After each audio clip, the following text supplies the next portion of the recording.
Le PMI de l'Inde a progressé à 52,1 en mars par rapport au résultat de 51,2 en février. Le mois de mars a été le 17e mois consécutif d'expansion. Vu que la production manufacturière croît à un rythme solide et l'augmentation des prix à l'achat, cela témoigne de l'état sain de l'économie manufacturière en Inde. Aujourd'hui, je vais discuter avec Nida Ali d'Oxford Economics. Alors Nida, l'activité manufacturière a augmenté de façon inattendue à 52,1. Néanmoins, les analystes avaient prévu la chute du PMI manufacturier d'HSBC à 51 au mois de mars. Qu'est-ce qui a surpris les analystes dans cette croissance ? Le facteur principal qui a contribué à l'augmentation du PMI manufacturier est la hausse des commandes de fabrication. Il est important de garder à l'esprit que la moyenne pour le premier trimestre 2015 a été plus basse que la moyenne du quatrième trimestre 2014. Il est crucial de regarder la volatilité mensuelle. Cependant, il faut toujours analyser la performance à plus long terme pour pouvoir juger de la situation économique actuelle. Vu ces données, les attentes de la réduction des taux par la Banque de réserve de l'Inde le 7 avril se sont-elles renforcées ?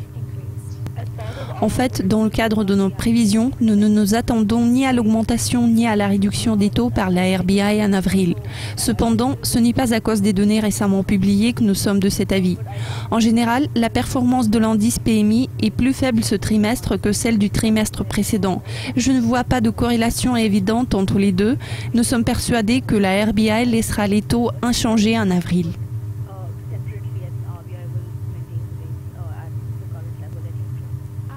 La production a progressé pour le 17e mois consécutif en mars. Cependant, les économistes affirment que l'emploi s'est stabilisé en mars et ont montré peu de changements par rapport aux 14 derniers mois. Cela veut dire qu'il reste toujours un certain degré d'hésitation parmi les employeurs. Les entreprises sont-elles un peu trop méfiantes à votre avis?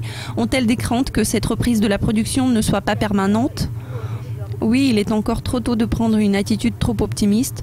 Le secteur privé reste surendetté et les commissions de crédit n'ont pas d'attitude complice. Je crois qu'il est fort probable que ce soutien à la croissance assez puissant que nous avons vu ne sera pas trop durable si nous parlons des mois qui vont suivre. Vu la hausse de la production et l'essor de la fabrication, quelles sont vos prévisions pour le PIB ? On peut constater que l'économie se porte déjà mieux, surtout depuis quelques derniers mois. Il y a eu beaucoup de développements positifs. En l'occurrence, la chute des prix du pétrole à l'échelle mondiale a abouti au rétrécissement du déficit du compte courant, ainsi qu'à la baisse de l'inflation.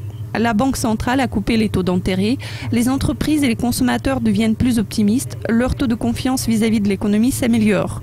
Compte tenu de tous ces facteurs, nous anticipons une croissance de 7,5% en 2015, ce qui représente une accélération par rapport au taux de 7,2% enregistré en 2014. Nida, merci de vos commentaires. Notre temps est écoulé. Restez à l'écoute d'Educascopy TV. Au revoir.